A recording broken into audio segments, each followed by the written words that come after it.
प्रिय भाइयों और बहनों, पृथ्वी पर प्रत्येक जीव के भीतर एक अद्भुत क्षमता छिपी है।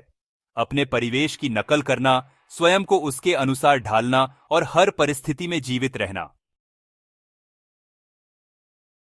रंग बदलने वाला गिरगिट हो या वह रेगिस्तानी पौधा जो वर्षों तक सूखा रहने के बाद बारिश की कुछ बूंदों से फिर जीवित हो उठता है। मिमिक्री प्रकृति की वह भाषा है जिसने करोड़ों वर्षों से जीवन को सुरक्षित रखा है। मिशन विकसित इंडिया अपने प्रत्येक वीडियो में ऐसे नवीन और दूरदर्शी वैज्ञानिक विचार प्रस्तुत करता है जो भारत को वर्ष 2047 तक एक पूर्ण विकसित राष्ट्र बनाने में सहायक हो सकते हैं। आज हम चर्चा करेंगे मिमिक्री, प्रकृति की जीवन रक्षा की अद्भुत भाषा। वीडियो के अंत तक हमारे साथ बने रहिए और अपने विचार कमेंट में अवश्य साझा कीजिए। अब एक क्षण के लिए कल्पना कीजिए, यह कहानी राजस्थान के रेगिस्तान की नहीं, बल्कि मंगल ग्रह के विशाल रेगिस्तानों और कैलिस्टो की बर्फीली सतहों की है। भारत का इसरो चंद्रमा तक पहुंच चुका है, मंगल की सफल यात्रा कर चुका है।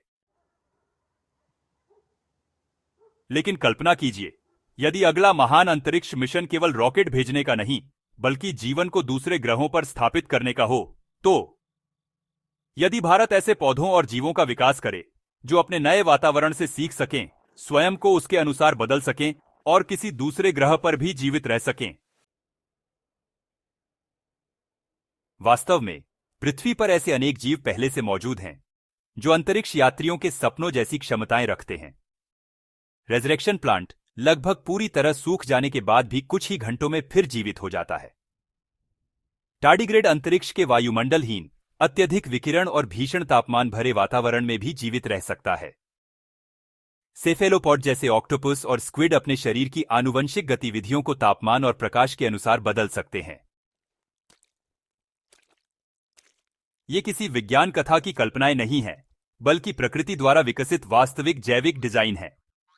आज genome mapping, CRISPR gene editing और कृत्रिम बुद्धिमत्ता आधारित सिमुलेशन की सहायता से वैज्ञानिक यह समझ सकते हैं कि कौन से जीन कब सक्रिय होते हैं और कैसे जीव अपने वातावरण के अनुसार स्वयं को बदलते हैं। इन्हीं सिद्धांतों के आधार पर भविष्य में ऐसे पौधे, सूक्ष्म जीव और छोटे जीव विकसित किए जा सकते हैं जो बायोडोम के नियंत्रित वातावरण में मंगल या कैलिस्टो जैसी दुनिया में धीरे धीरे स्वयं को अडैप्ट कर सके। कल्पना कीजिए, ऐसी हरिकाई जो मंगल के कमजोर सूर्य प्रकाश को अधिकतम मात्रा में अवशोषित करने के लिए अपना रंग गहरा कर ले। ऐसे रसीले पौधे जो महीनों तक चलने वाले धूल तूफानों के दौरान सुप्त अवस्था में चला जाए और परिस्थितियां सामान्य होते ही फिर सक्रिय हो जाए। ऐसी मछलियां जिनकी कोशिकाएं आर्कटिक सूक्ष्म जीवों से प्रेरित होकर शीत सहनशीलता विकसित कर लें। और ऐसे कीट जो प्रकाश संश्लेषण जैसी जैविक प्रक्रियाओं की सहायता से कार्बन डाइऑक्साइड को ऑक्सीजन में बदलने में योगदान दें। ऐसा प्रत्येक जीव अपने वातावरण से संघर्ष नहीं करेगा, बल्कि उसे समझकर उसकी नकल करते हुए स्वयं को उसके अनुरूप ढाल लेगा। हम ISRO, department of biotechnology, IIT, CSIR तथा भारत के सभी प्रमुख विश्वविद्यालयों से आग्रह करते हैं कि वे मिमिक बायोलॉजी कार्यक्रम प्रारंभ करें। भारत को विश्व का पहला एडेप्टिव जीन लाइब्रेरी विकसित करनी चाहिए, जिसमें पौधों, पशुओं और सूक्ष्म जीवों की मिमिक्री क्षमताओं का वैज्ञानिक मानचित्र तैयार किया जाए। यह ज्ञान भविष्य में मंगल और कैलिस्टो पर स्थापित होने वाले बायोडोम्स के लिए जीवित प्रणालियों की तैयारी का आधार बन सकता है। हम चाहते हैं कि भारत के युवा बायोटेक्नोलॉजी, अंतरिक्ष विज्ञान, कृत्रिम बुद्धिमत्ता और जेनेटिक इंजीनियरिंग के क्षेत्रों में मिलकर अर्थ टू मार्स बायो कंटिन्यूअम अर्थात पृथ्वी और मंगल के बीच एक जीवित जैविक सेतु का निर्माण करें। भविष्य के रॉकेट केवल मेटल और मशीनें ही नहीं ले जाएंगे, वे जीवन के ऐसे बीज लेकर जाएंगे जिन्हें दूसरे ग्रहों के वातावरण के अनुरूप ढलने के लिए वैज्ञानिक रूप से तैयार किया गया होगा।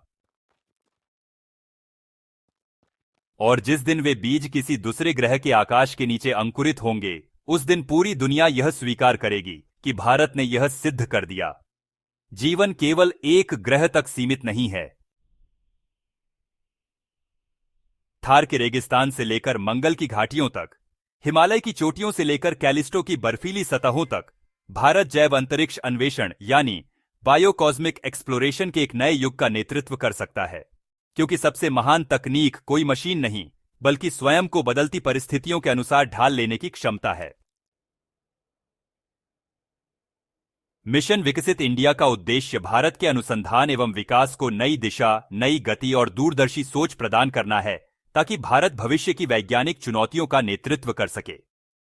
अब हम आपसे एक प्रश्न पूछना चाहते हैं, क्या आप मानते हैं कि एक वास्तविक विकसित भारत वह होगा जो पौधों, पशुओं और सूक्ष्म जीवों में बायोमिमिक्री की वैज्ञानिक समझ विकसित करके मंगल और कैलिस्टो के बायोडोम्स के लिए जीवित प्रणालियां तैयार करने में विश्व का नेतृत्व करे? अपनी राय हमें कमेंट बॉक्स में अवश्य लिखिए। यदि आपको यह वीडियो प्रेरणादायक लगा हो तो इसे अधिक से अधिक लोगों के साथ साझा कीजिए और भविष्य के विज्ञान, अंतरिक्ष अनुसंधान तथा इनोवेशन से जुड़े ऐसे ही वीडियो देखने के लिए हमारे चैनल को सब्सक्राइब करना न भूलें। जय हिंद, जय भारत।